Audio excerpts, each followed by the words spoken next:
Bismillah ar-Rahman ar-Rahim.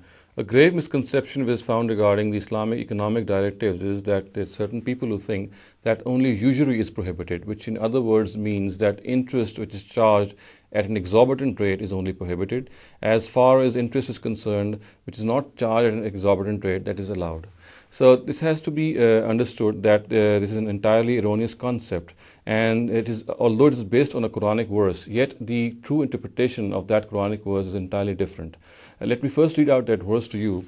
The verse says, Ya ayyuhal lazina amanu la ta'akulu riba adha'afa mudha'afa, which means, believers, do not devour interest, doubling and redoubling. So on the basis of the words doubling and redoubling, it is understood that only interest which is exorbitant is prohibited. As far as interest is concerned, which is not exorbitant, it is allowed. Now, we have to understand this fact that this verse actually employs a very, very special style of Arabic. And of course, it's not just specific to Arabic. It's found even in our own language.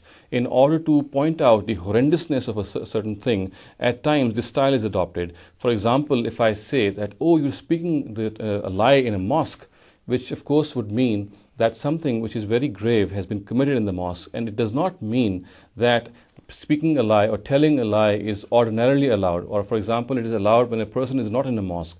When I say that you're doing something in the mosque, it only points out to the horrendous nature of that thing. So in other words, when it is said that you are devouring interest, and that too in such a large manner or in such a large quantity, it only means that something which is originally prohibited, you are doing that to such a large extent.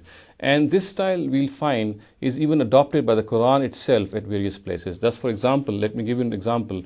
It says in Surah, one of the surahs of the Quran, Surah Bani Israel, it says, "La taqtulu awladakum khashyata imlaq," which means you shall not kill your children for fear of poverty.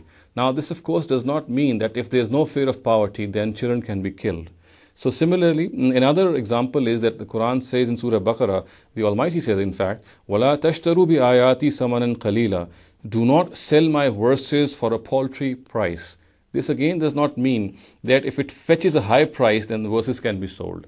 So this is a very special style which is adopted by the Quran just to point out the horrendous nature of a thing that must not be committed. It does not mean that if it is carried out in that particular extent, only then it is prohibited. It is prohibited at all costs. However, when it is said in such a style, the only purpose is to point out the horrendous nature of that thing. Thus, for example, when it is said that you do not devour interest, doubling and redoubling, it does not mean that, of course, if interest is charged at a normal rate or in a mutually acceptable rate, then it can be accepted. It only means that charging interest, of course, itself is prohibited, and then again it is being charged to such an exorbitant extent.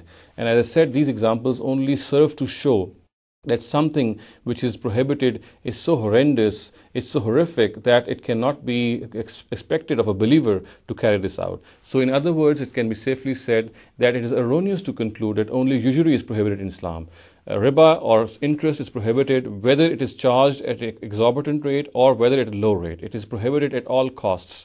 This verse which is under discussion does not define, it does not prescribe the nature of the riba. It only tells us of the horrendous nature of the thing or the practice which is being carried out.